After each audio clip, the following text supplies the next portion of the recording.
Ano daw, ano ang Yan, mga kababayan. Yung kababuyan nitong mga DDS. Ayan, pulis natin, di ba? Kapulisan po. Si ate. Uniforme, ayan, namantsahan, etc. At kung ano-ano pa, mga bossing, mabaho na mapanghe? So, ang tingin niyo? Ano yung tingin yung binato sa inyo? Pero mabaho at mapanghe. Pero ba't may kulay? So, may halong pintura po? mapanghe, mabaho. Baka totoo nga yung nagkabentahan, yung sinasabi ni Daryl Yap, nagkabentahan daw ng tae sa mga DDS. Pero mo, no, kung ano ba naman yung mga utak ng mga yun. Tae, bibili ka ng tae. Mga DDS lang ang gagawa. Uy, 50 pesos daw yung tae. Kayo ba mga bossing, kung nasa tino kayong pag-iisip, bibili kayo ng tae? Yung binabalita o yung pinost ni Daryl Yap. Tae, bentahan daw po. Bibili ka ng ganon? DDS lang ang nakakaisip ng mga ganon. Mga kababayan, ayan, ibinato kay ating pulis. Mapanghe, mabaho, may pintura. Hindi masakit, nakakairita sa mata, hindi naman kayo tinamaan sa mata. Madam, saludo po kami sa inyo. Grabe po. Grabe po kayo. Saludo po kami sa inyo. Yung sobrang pagiging nila, tahimik, hindi rumerestback, hindi bumabalik. Walang ibang gawin, kundi arestuhin lang ho talaga. Yung mga nagpoprotesta. Saludo po kami sa inyo. Sobra. Safe naman ma'am, wala kayong injury. Pati buhok nyo pala, meron ding nalagyan. Saan nakalagay yun ma'am, yung ibinato nila sa inyo? Bote? Galon? Paano kayo tinamaan? Kinagis. Thank you ma'am. Maganda ho siguro sa mga susunod na mga araw ho, yung mga pulis naman po is kumbaga, kung nandyan lang ho ako sa Pilipinas, mga bossing, ang gagawin ko, pagkatapos nitong mga gulo-gulo na ito, yung mga pulis po na naka-duty dyan, kahit na sabihin mo ng bibili ako ng 1,000 piraso na Jollibee o kaya McDonald's, chicken and spaghetti tapos with rice, with soft drinks, kahit 1,000 pong piraso nun, tapos ipapamahagi yung sa mga nag-duty, mga kababayan, nako, ang sarap po sa pakiramdam na maabutan sila yung tipo, alam naman ho natin na kaya nilang bumili nung gano'n. Pero appreciation lang po natin sa kanila sa ginagawa nilang pagpapanatili po ng kaayusan ng ating bayan, mga bossing. Sabi ni Teresa Muriel, si PBBM pa din ang presidente. Correct! Eto, pakinggan naman ho natin, mga kababayan, mga boss chief amuser, yung mga nagtatanggol naman doon sa mga naarestong bata. Saan ba yun? Eto, di ko kilala to eh. Ayan mga boss, nandito ako sa Manila Police District para asistehan yung... Aasistehan daw yung mga bata na nananakit, naninira, mali yata ho yatang sabihin natin mga bata.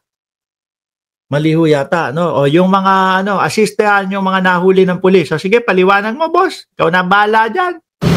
Ayan mga boss, nandito ako sa Manila Police District para asistehan yung mga hinuli na mga kabataang nagpoprotesta sa may Menjola at saka sa Ayala. Ano gagawin? Sasabihin mo, wala naman po ginagawa. Bakit nyo naman po hinuli? Ganito, ganyan.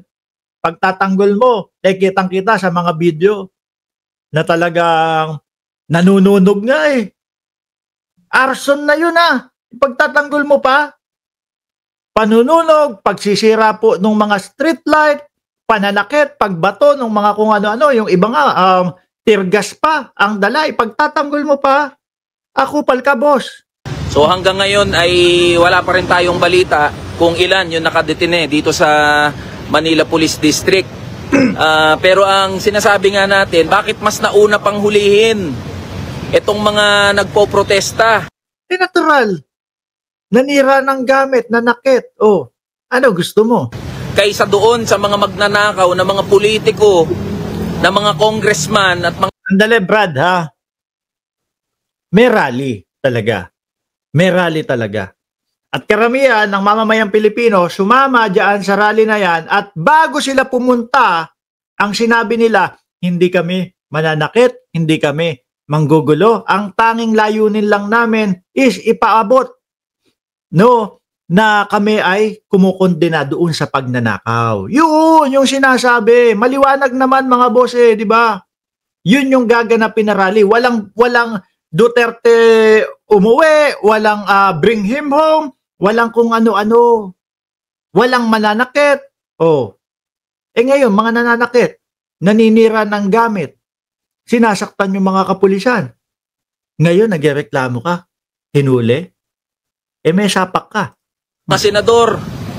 Hindi ba mas bayolente ang ginagawa ng mga magnanakaw, ng mga korap na yan, na pumapatay sa buhay ng milyon-milyon natin? Kailangan kasi ng investigasyon doon, matinding, kailangan magkaroon ng pruweba, magkaroon ng matindi talagang litisan doon. Hindi naman pwedeng sabihin, pag sinabi, Joel Villanueva at si Jinggoy, mga magnanakaw, pag sinabing gano'n, ano yun?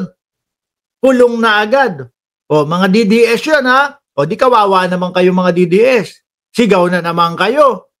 Di ba? Eto, mismong sa lugar, mismong dyan sa lugar, nakita, nahuli, inaresto, nananakit, nanununog, naninira ng kagamitan. Bakit daw mas nauna pa daw hulihin itong mga nagpoprotesta, mga kababayan? Ano to, sinto-sinto? Kababayan. So kaya tayo nandito mga boss, sa harap mismo, inaantay lang natin yung listahan mula sa Manila Police District. Bakit? Sino magpapiansa? Sino magpapiansa? Si Manong Chabit? Uy, papiansa ni Manong Chabit? Yung mga nandyan, yung nahuli? Naku, sino kaya magpapiansa dito sa mga ito? Para magbigay ng assistance doon sa mga hinuli na mga nagpoprotesta. Uulitin natin mga boss, naiintindihan natin yung trabaho ng mga kabaro, mga kapatid natin, ng mga pulis. Naintindihan natin yan, ginagampanan lang nila yung kanilang tungkulin. Hindi sila yung kalaban Nirereklamo mo. Sila binabanatan ng mga ipagtatanggol mo. natin dito. Pero dapat maintindihan din ng mga kapulisan natin, ng mga kapatid natin na pulis, na yung mga kabataan na nagrarally, yung mga kabataan na nagpoprotesta, makatwiran yung kanilang pinaglalaban. Oh!